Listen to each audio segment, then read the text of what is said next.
Mendelism अर्थात मेंडलवाद की बात करते हुए इससे पूर्व वीडियो में हमने उसके हिस्टोरिकल बैकग्राउंड, मेंडल ने मटर का पादप क्यों चुना और उसका उनको क्या बेनिफिट मिला, उनके कार्य में ऐसा क्या था जो उनके प्रेडिसीसर्स में नहीं था जिसके कारण उन्हें सफलता मिली, और क्या उन्हें सफलता अपने एक्सपेरिमेंट्स करते ही मिल गई या उसके करीब आधे दशक बाद।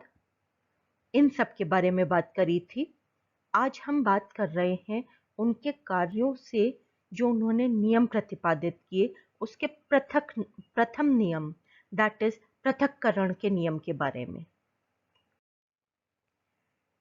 मेंडलिज्म या जिसको हम मेंडेलियन इनहेरिटेंस भी कहते हैं, उनकी जो वंशागति है उसको एक्सप्लेन करने के लिए मेंडल ने कुछ सिद्धांत प्रतिपादित किए अपने मटर पे किए गए एक्सपेरिमेंट्स, प्रयोगों के रिजल्ट्स के आधार पर।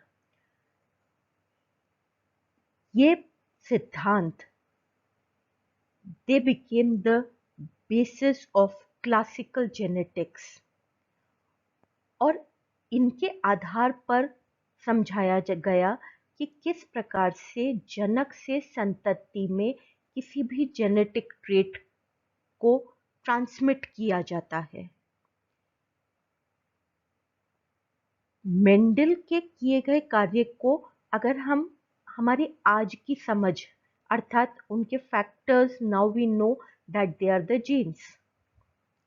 उनके समय में मियोसिस, अर्धसूत्री विभाजन या गैमीट बनने की प्रक्रिया की जानकारी नहीं थी, पर आज हमें है।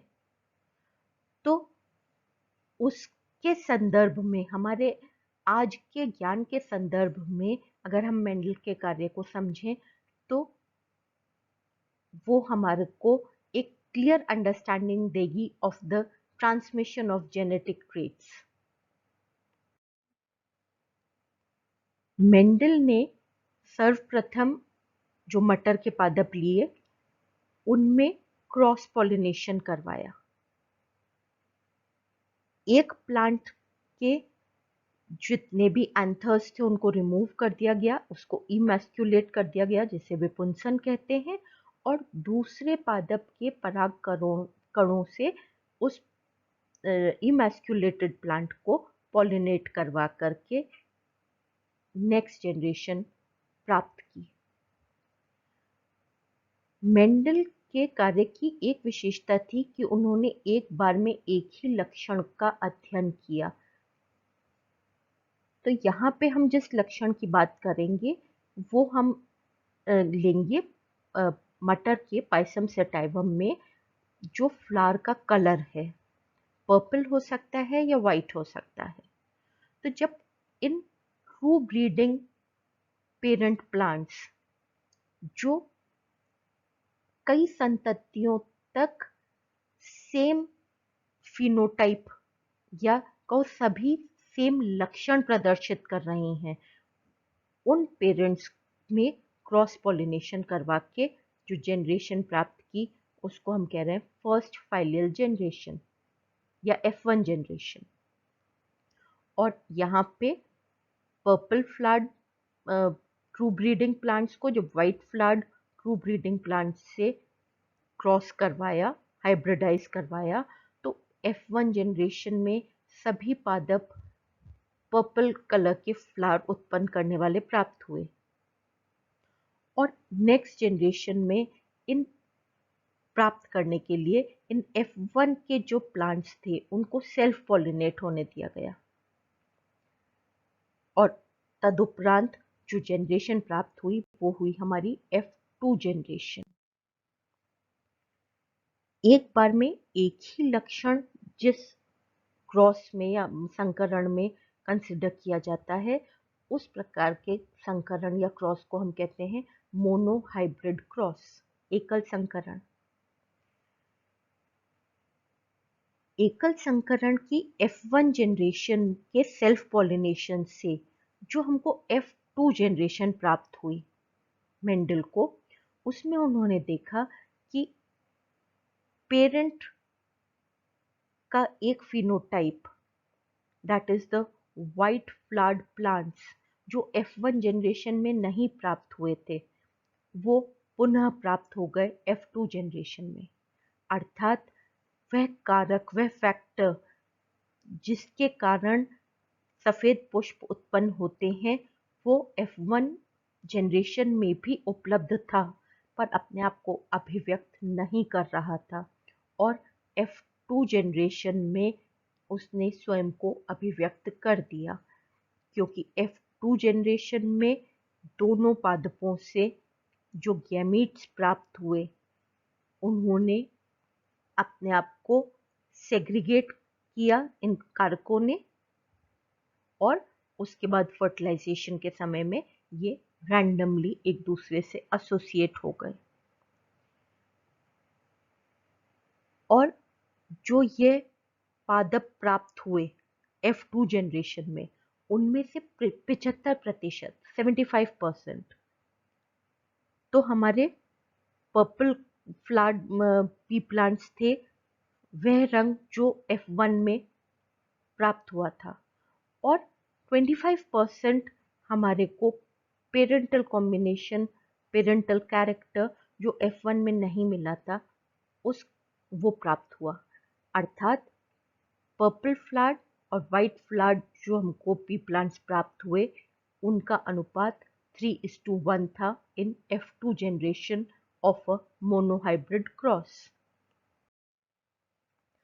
तो इन ऑब्जर्वेशंस के आधार पर मोनोहाइब्रिड क्रॉस के निष्कर्ष के रूप में मेंडल ने सबसे पहले तो कंसेप्ट दिया प्रभाविता का, कंसेप्ट ऑफ डोमिनेंस, कि F1 जनरेशन जो प्राप्त होगी दो ट्रू ब्रीडिंग पेरेंट्स के क्रॉस से, उसमें एक लक्षण स्वयं को प्रदर्शित करेगा जिसको हम डोमिनेंट फैक्टर या डोमिनेंट कैरेक्टर कह रहे हैं, प्रभावी कारक, और दूसरा कारक स्वयं को प्रदर्शित नहीं कर पाएगा, उसका जो लक्षण है वो हो गया अप्रभावी कारक या रेसेसिव फैक्टर। और किसी भी पेरेंट में जैसे F1 में ये प्रभावी और अप्रभावी कारक दोनों उपस्थित होते हैं, जो गैमीट्स बनते समय अपने आप को एक दूसरे से अलग कर लेते हैं, पृथक कर लेते हैं। लॉ ऑफ सेग्रीगेशन, पृथक्करण का नियम, कि at the time of gamete formation these factors या जो फिजिकल एंटिटीज हैं जिनको आज हम जीन्स के नाम से जानते हैं, वो अपने आप को एक दूसरे से सेग्रीगेट कर लेते हैं। दे आर यूनिक एंटिटीज, वो अपने आप में एक इकाई संरचना है जो जिनका पृथक्करण संभव है at the time of gamete formation, अर्थात अर्धसूत्री विभाजन के समय, जिसमें जो होमोलोगस क्रोमोसोम्स हैं वो सेपरेट हो जाते हैं, जो रिडक्टिव डिवीजन है मियोसिस 1 उसमें, और तदुपरांत मियोसिस 2 में जो हमारे रेप्लिकेटेड, जो हमारे डॉटर क्रोमैटिड्स हैं, वो भी अलग हो जाते हैं। तो इस प्रकार से एक कोशिका में जो दो होमोलोग्स हैं उससे हमें 4 गैमीट्स प्राप्त हो रहे हैं। ये चारों गैमीट्स फर्टिलाइजेशन के समय रैंडमली एसोसिएट हो सकते हैं, जिसके फलस्वरूप हमें कैपिटल पी कॉम्बिनेशन भी प्राप्त हो सकता है, capital P small p combination भी प्राप्त हो सकता है, और दोनों स्मॉल p कॉम्बिनेशन भी प्राप्त हो सकते हैं of these 4 types of gametes produced as a result of meiosis. तो इन मोनोहाइब्रिड क्रॉस के आधार पर कुछ कंसेप्ट्स हमारे प्रतिपादित किए गए। सबसे पहला तो ये कि जो भी डिप्लॉयड ऑर्गेनिजम्स हैं, उनमें कोई भी लक्षण किसी भी ऑर्गेनिज्म में डिस्क्रीट फैक्टर्स इकाई संरचनाओं के रूप में कैरी ओवर होता है from parent to the next generation in the form of discrete units, factors, जिसको आज हम जीन्स कह रहे हैं। और एक डिप्लॉयड कोशिका में प्रत्येक जनक से प्राप्त एक कारक उपलब्ध होगा, जिसके कारण वो डिप्लॉयड 2n कंडीशन बनी। Both the parents supply one factor of the pair. दूसरी चीज हमने ये देखी कि जो अलील्स हैं वो होमोलोगस क्रोमोसोम्स पे अवस्थित होते हैं और they are present on the same location. Basically alleles, they are the alternative form of the same gene. Nucleotide sequence अलग है जो उसके द्वारा लक्षण डेवलप हो रहा है, that is the same, that is अपने इस केस में कलर ऑफ फ्लावर। अब वो बैंगनी है या सफेद, वो भिन्नता हो सकती है। तो what are alleles? Alleles, they are the alternative forms of the same gene which occupy a particular position on the homologous chromosome, समजात गुणसूत्र पर। और जब दो होमोलोग्स एक दूसरे के साथ आते हैं तो उनके जो अलील्स हैं उनमें से कुछ अलील्स अपने आप को अभिव्यक्त कर देते हैं प्रभावी कारक, और कुछ की अभिव्यक्ति इन प्रभावी कारकों द्वारा रोक दी जाती है, नहीं होने दी जाती है, वो हो जाएंगे अप्रभावी कारक। तो हमने बात करी प्रभावी और अप्रभावी कारक के बारे में, डोमिनेंट एंड रिसेसिव फैक्टर्स। हमने बात करी उनके रंग के बारे में, यानी वो लक्षण जो हमें नजर आ रहा है, the visible character, that is the लक्षण प्रारूप या फिनोटाइप। और हमने देखा कि जो फिनोटाइप है वो पर्पल फ्लावर्ड है, लेकिन जीनी संरचना के आधार पर, जेनेटिक कॉन्स्टिट्यूशन के आधार पर वह दो प्रकार के हो सकते हैं। दोनों डोमिनेंट फैक्टर एक साथ आ गए तो भी पर्पल कलर्ड फ्लावर्स प्राप्त होंगे, और एक डोमिनेंट और एक रेसेसिव फैक्टर एक साथ आ गए किसी प्लांट में तो भी हमें पर्पल फ्लावर्ड प्लांट्स प्राप्त हो रहे हैं। तो जब दोनों समान फैक्टर्स एक साथ हो तो वह कंडीशन कहलाती है होमोजाइगस कंडीशन। और जब एक प्रभावी और एक अप्रभावी कारक एक साथ होते हैं तो वह कंडीशन कहलाती है हेट्रोजाइगस कंडीशन। और इनके ये जो जेनेटिक कॉन्स्टिट्यूशन है यह कहलाता है जीन प्रारूप। तो मोनोहाइब्रिड क्रॉस में F2 जनरेशन में जो हमको F1 जनरेशन के सेल्फ फर्टिलाइजेशन से प्राप्त हो रही है, उसमें 3/4 प्लांट्स पर्पल कलर्ड फ्लावर्स के होते हैं और 1/4 they are of white coloured plants. रंग जो विजिबल कैरेक्टर है, अर्थात उसका जो फिनोटिपिक रेशियो है वो हो जाएगा 3:1, पर्पल इज टू वाइट।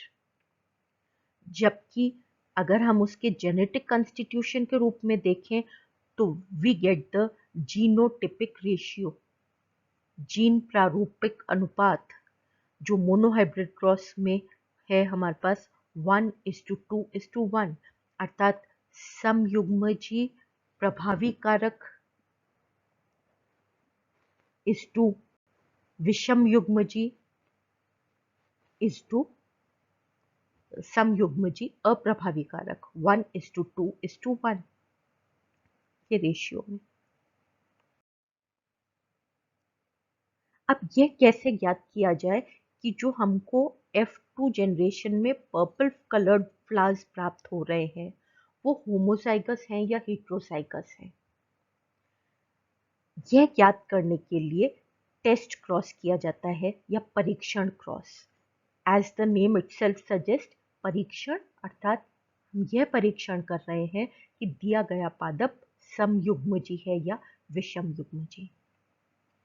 हमें पता है कि जो प्रभावी कारक है वो स्वयं को प्रदर्शित करता है यदि उसके साथ का कारक अप्रभावी है, और यदि दो अप्रभावी कारक एक साथ आ जाएंगे तो हमको जो फिनोटाइप प्राप्त होगा that will be of the homozygous recessive type. इसी कंसेप्ट का सदुपयोग करते हुए टेस्ट क्रॉस डिजाइन किया जाता है। So test cross is basically a type of back cross जिसमें हम अपने जो प्लांट है जिसका हमको परीक्षण करना है होमोजाइगोसिटी या हेटेरोजाइगोसिटी का, उसको क्रॉस करते हैं होमोजाइगस रेसेसिव पेरेंट प्लांट से, ट्रू ब्रीडिंग प्लांट। इसका फायदा ये है कि इस होमोजाइगस रेसेसिव प्लांट से जो प्राप्त गैमीट्स हैं उनका लक्षण प्रदर्शित नहीं होगा। तो इस क्रॉस में जो भी लक्षण प्रदर्शित हो रहा है that clearly denotes the gametes that are being contributed by a test plant।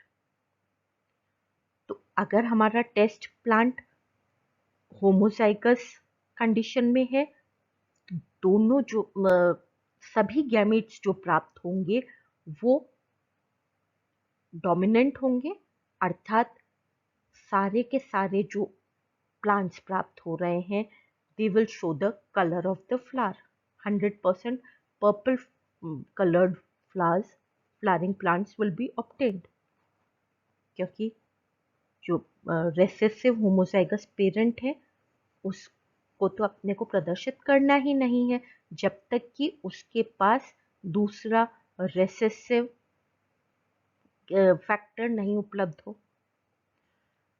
अब दूसरी अवस्था हो सकती है कि हमारा जो पर्पल फ्लावर्ड प्लांट है वो विषम युग्मजी है। तो अगर विषम युग्मजी हुआ तो उसके 50% गैमेट्स प्रभावी कारक युक्त होंगे और बाकी के 50% अप्रभावी कारक युक्त होंगे।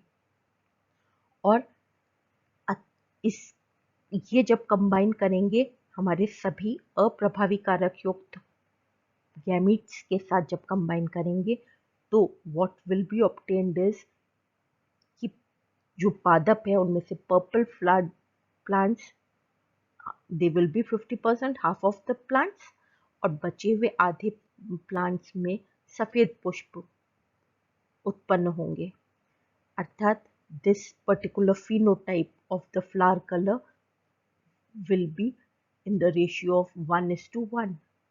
तो अगर 1:1 रेशियो प्राप्त हो रहा है अर्थात हेट्रोजाइगस है हमारा परीक्षण का जो पादप है, और यदि सभी प्रभावी कारक वाले ही प्राप्त हो रहे हैं अर्थात वो होमोजाइगस अवस्था के कारण ये हमारा कलर उत्पन्न हो रहा है because of the segregation of gametes at the time of meiosis. This is law of segregation. अगली वीडियो में हम बात करेंगे मेंडल द्वारा प्रतिपादित सेकंड नियम की, that is law of independent assortment, that is पृथक्करण के सिद्धांत के बारे में।